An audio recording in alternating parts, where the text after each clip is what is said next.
Good morning, students and my dear friends. How are you? I hope you all would be very fine. प्यारे विद्यार्थियों, जैसा कि आपको पता है और आप निश्चित तौर पर तैयारी में लगे भी होंगे कि आपकी बोर्ड की परीक्षाएं नज़दीक आ गई हैं। मैट्रिक की परीक्षा हो या इंटरमीडिएट की परीक्षा हो या एक दो महीने के बाद क्लास 9 की परीक्षा हो, क्लास 11 की परीक्षा हो, क्लास 8 की परीक्षा हो, सभी परीक्षाएं होने वाली हैं और मैट्रिक और इंटरमीडिएट की परीक्षाएं तो नज़दीक भी आ गई हैं। मुझे आशा है कि आप अच्छी तैयारी कर रहे होंगे और आज की इस वीडियो में मैं बात करने वाला हूं कि आप अपनी परीक्षाओं में इंग्लिश सब्जेक्ट में अच्छा स्कोर कैसे करें।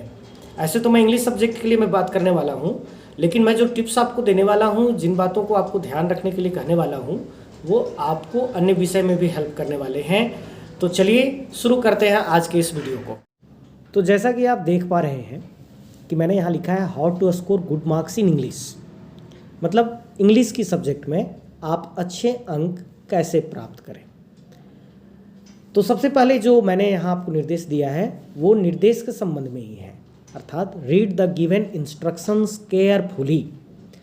जब भी आपको क्वेश्चन पेपर मिलता है किसी भी परीक्षा में, तो सबसे पहले आपको याद होगा, आपने इससे पहले जो भी परीक्षाएं दी होंगी तो याद होगा कि कुछ इंस्ट्रक्शंस यानी निर्देश दिए होते हैं कि क्या आपको करना है और क्या नहीं करना है। इस तरह के निर्देश दिए होते हैं और अंक के बारे में भी उसमें विवरण दिया होता है।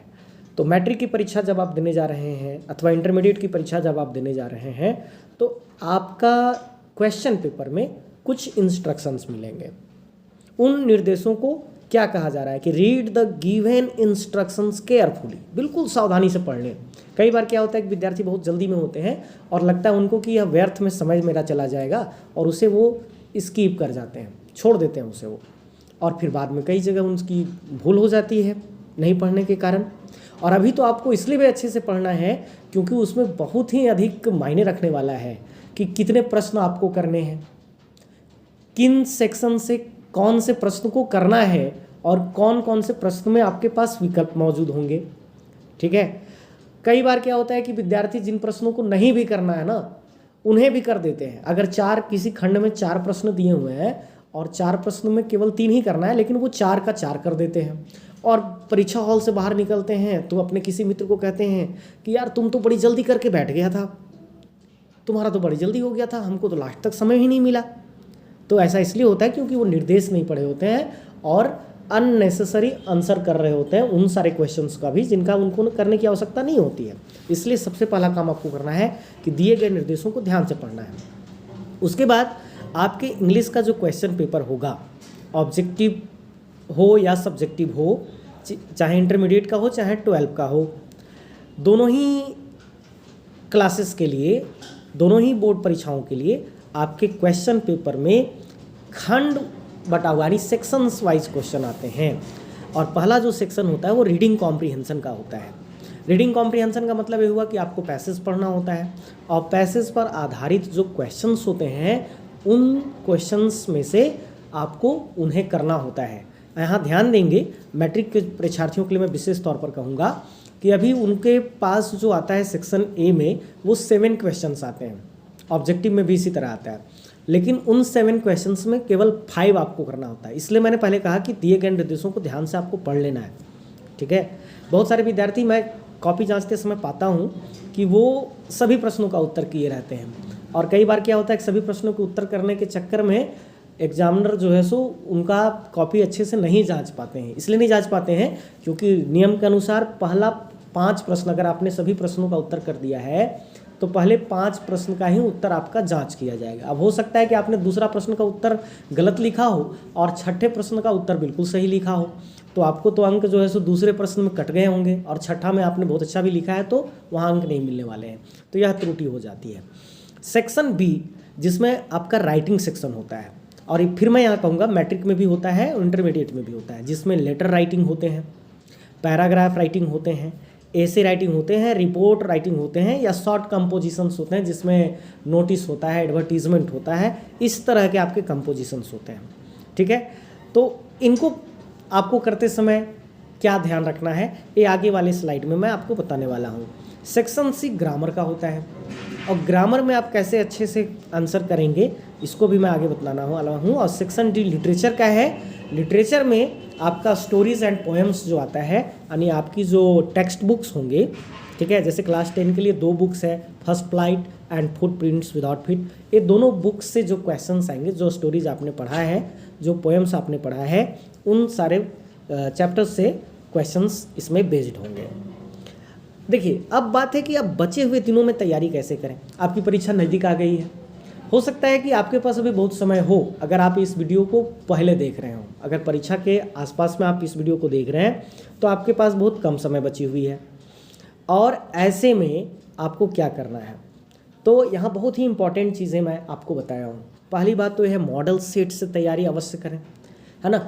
झारखंड एकेडमिक काउंसिल ने मॉडल सेट जारी किया है इस बार। तो जैक ने, यानी झारखंड एकेडमिक काउंसिल ने, जो आपका बोर्ड है, उसने केवल एक सेट ही जारी किया है।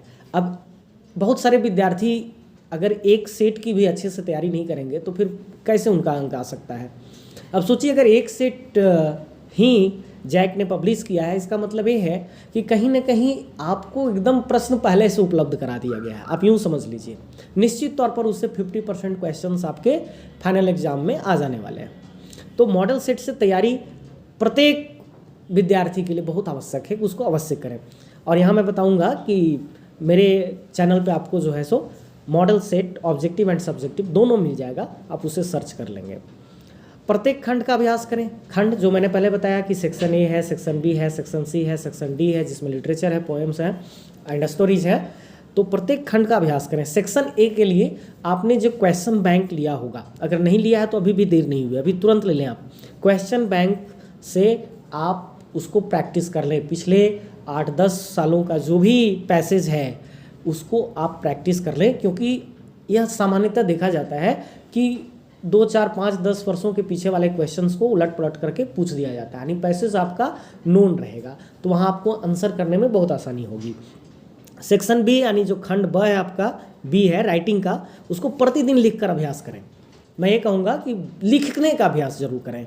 आपके पास जो भी पाठ्य सामग्री है, गेस्ट पेपर होगा या मॉडल प्रैक्टिस सेट आपने खरीद लिया होगा या क्वेश्चन बैंक जो भी होगा, उस सब से आप देख कर, अगर आपको खुद से राइटिंग स्किल आपने डेवलप अभी तक नहीं कर पाया है तो कम से कम देख करके चीज़ों को उतारिए, है ना। और लिखते समय फॉर्मेट पर ध्यान दीजिए कि आपकी जो बुक है जिससे आप पढ़ रहे हैं, है ना, उसमें किस तरह से लिखा हुआ है, क्या है, किस साइड लिखा हुआ है, राइट साइड है, लेफ्ट साइड है ना। खास करके लेटर राइटिंग में, क्लास 10 में लेटर राइटिंग है, लेटर राइटिंग में आप ज़रूर फॉर्मेट पर ध्यान दें, क्योंकि फॉर्मेट अच्छे से लिखने पर आपको लेटर का समझिए कि 30% जो भी मार्क्स, अगर वो 5 मार्क्स का है तो लगभग आपको 2 मार्क्स आपको अच्छे फॉर्मेट के लिए दे दिए जाते हैं, ठीक है।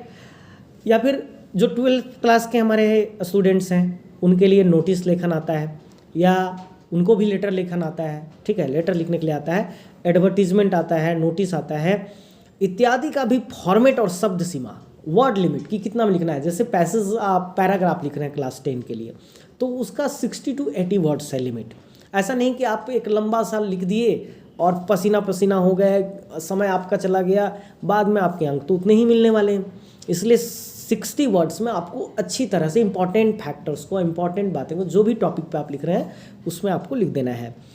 सेक्शन सी जो आपका है ग्रामर का, तो ग्रामर का अभ्यास के लिए कॉन्सेप्ट क्लियर रखें।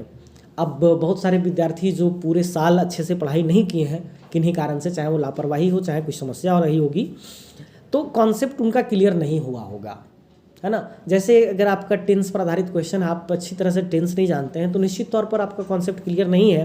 तो यहाँ मैंने लिखा है कि यदि कॉन्सेप्ट क्लियर नहीं है तो अब छोड़ दें, क्योंकि वो बहुत आपका समय लेगा और हो सकता है कि जो चीज़ें आप पढ़ें और जिसमें आपकी अच्छी पकड़ है उसमें भी आप भूल जाएं चीज़ों को, नई चीज़ों को सीखने के लिए।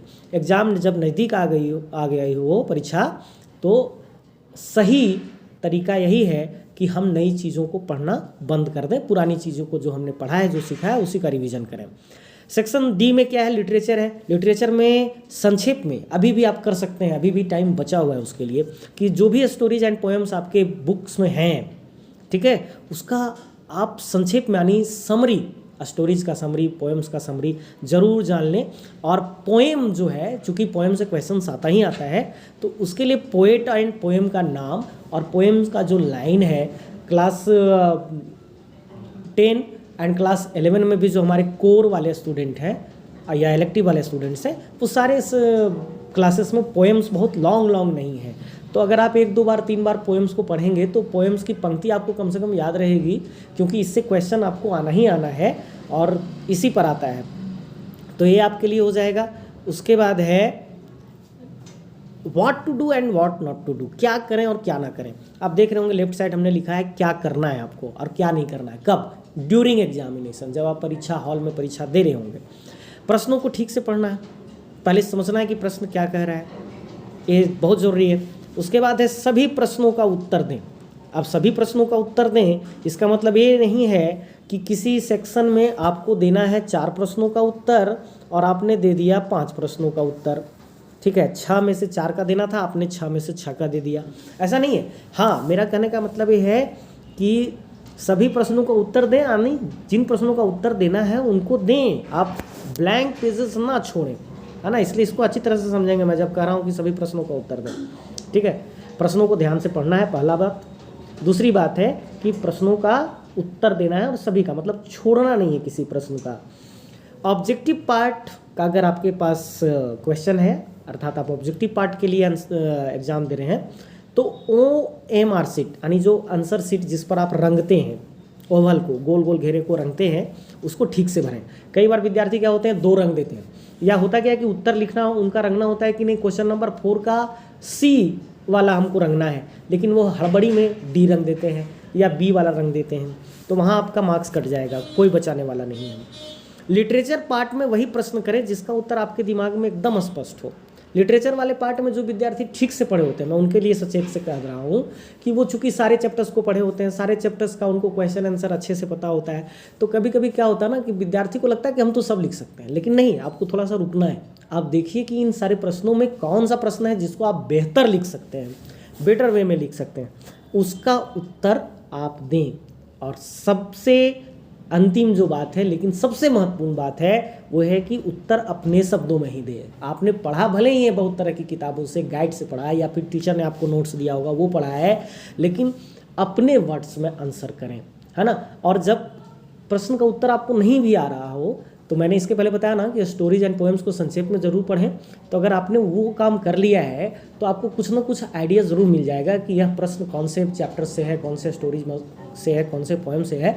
तो आप उसका आंसर कुछ ना कुछ अपने दिमाग में कंस्ट्रक्ट करें और बनाएं। हाँ, मैं एक बात ये ज़रूर कहूँगा कि बहुत सारे स्टूडेंट्स ये सोचते हैं कि भाई कुछ भी भर देंगे ना इंग्लिश में तो मार्क्स आ जाएगा। ऐसी बात नहीं है भैया, ऐसा कुछ नहीं होने वाला है। एग्जामिनर आपकी कॉपी ठीक से देखते हैं, विद्यार्थियों को ये लगता है कि नहीं जल्दीबाजी में नंबर मिल जाएगा। कई सारे विद्यार्थियों के साथ हो सकता है कि ऐसा कभी दुर्घटनावश हो गया हो और वो ये रूमर हटाते हैं कि भाई हमने तो इंग्लिश अखबार जो है सो पढ़ के गया था और वही बातें मैंने लिख दी। ऐसी आप उपाय में ना जाएं, ऐसा कुछ होने वाला नहीं है। अब क्या नहीं करना है, अपने उत्तर को अधिक संक्षेप या विस्तार ना करें, मतलब बहुत छोटा उत्तर भी ना लिखें। प्रश्न कह रहा है और प्रश्न का क्या उत्तर होना चाहिए उसको अच्छे से सोचेंगे आप, तो आपका उत्तर बहुत ज़्यादा छोटा भी नहीं होगा। और बहुत बार विद्यार्थी क्या करते हैं कि बहुत लंबा लिख देते हैं, ऐसा नहीं है। आप देखिए कि ये लघु उत्तरीय यानी शॉर्ट आंसर टाइप क्वेश्चंस है या लॉन्ग आंसर टाइप क्वेश्चंस है। अगर आपने short answer type of questions में लॉन्ग आंसर देने की कोशिश की तो निश्चित तौर पर गलती होगा। ये सब्जेक्टिव पार्ट के लिए मैं बता रहा हूँ। हाँ, मैट्रिक वाले विद्यार्थियों के लिए यहाँ एक आसानी सा पकड़ना ये है क्योंकि आपके क्वेश्चन के सामने ही खाली पेज दिए रहते हैं, यानी क्वेश्चन एंड आंसर बुकलेट एक साथ मिलता है आपको, अलग से कोई पेपर नहीं मिलता और क्वेश्चन अलग से नहीं मिलता। तो वहाँ जो आपका प्लेस दिया होता है ना, वो बहुत सफिशिएंट होता है। अगर आप उससे अधिक लिख रहे हैं तो निश्चित तौर पर आप व्यर्थ उत्तर लिख रहे हैं, बेकार की बातें आप अपने आंसर में डाल रहे हैं, है ना। और अगर आपका पेज देख रहे हैं कि 2 ही लाइन आपने लिखा और बाकी बच ही गया है जितना जगह दिया हुआ है आपको आंसर लिखने के लिए, तो भी आपको समझना है कि आपने उत्तर बहुत छोटा लिख दिया है। प्रत्येक खंड से उतना ही प्रश्न का उत्तर दें जितना का देना है, ये मैंने पहले भी कहा था। किसी प्रश्न को उत्तर दिए बिना ना छोड़ें, परंतु व्यर्थ की बात नहीं लिखें, व्यर्थ की बात न लिखें। उत्तर देना, अब ऐसा नहीं कि आंसर नहीं आता है, लेकिन सर ने कहा था कि कुछ ना कुछ तो भरो भैया। तो बहुत सारे विद्यार्थी क्या करते हैं ना, सोचते हैं कि नहीं मैं सॉन्ग लिख दूंगा, सॉन्ग लिख दूंगा या कुछ कहानी, मैं अपने मन की जीवन की कहानी लिख दूंगा और कुछ मार्क्स मिल जाएगा। हो सकता है कि दुर्घटनावश या शिक्षक दया करके आपको दे देते हैं कि चलो विद्यार्थी को पास कर देते हैं, लेकिन इसका मतलब ये नहीं कि वो आपका ट्रिक काम करेगा और हमेशा काम करेगा। कोई अगर आपको बता रहा है तो उसके भरोसे आप ना रहें, मैं साफ साफ सचेत करूँगा। और सबसे महत्वपूर्ण बात ये भी है कि गंदी लिखावट में नहीं लिखें, जो लिखें वो रीडेबल हो, पढ़ा जा सके। बहुत सारे विद्यार्थी तो ऐसा लिखते हैं भाई पढ़ा ही नहीं जाता कि क्या लिखें। तो राइटिंग, चूँकि टाइम आपको इनफ मिलता है, आपके पास परीक्षा में पर्याप्त समय होता है, अगर आप उसे नहीं गंवाते हैं तो आप प्रत्येक प्रश्न का उत्तर साफ साफ आराम तरीके से लिख सकते हैं। तो इन सारे टिप्स के साथ मैं उम्मीद करता हूं कि आप ज़रूर इन सारी चीज़ों को फॉलो करेंगे। Thank you very much.